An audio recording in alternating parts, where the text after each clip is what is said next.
¿En quién confiamos antes? ¿En un anuncio o en lo que nos recomiende un amigo? La respuesta está clara. La gente confiamos antes en una persona que en un logo. Por eso nació Brandmanic.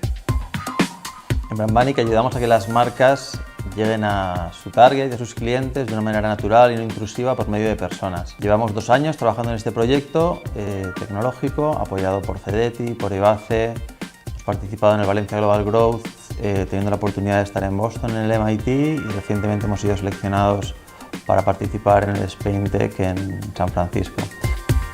En resumen, lo que ayudamos a hacer a las empresas es gestionar y desarrollar todo el potencial de sus marcas a través de blogs, redes sociales y medios online.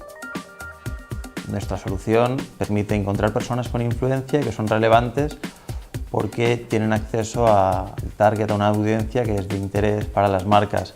Todo esto además nos permite, además de encontrarlos, definir cuáles son los mensajes adecuados y hacer que publiquen en tiempo, forma y medida, tanto a nivel nacional como internacional, y pudiendo medir cuál es el impacto a nivel de alcance, engagement y el valor de mercado que todo esto tiene.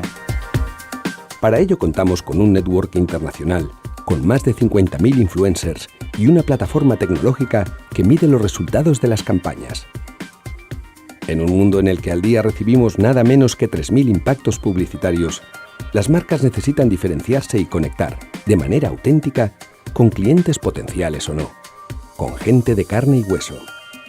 Durante este tiempo hemos realizado campañas para marcas como Mustang Agnur o Seguros Aegon, todas con resultados muy positivos.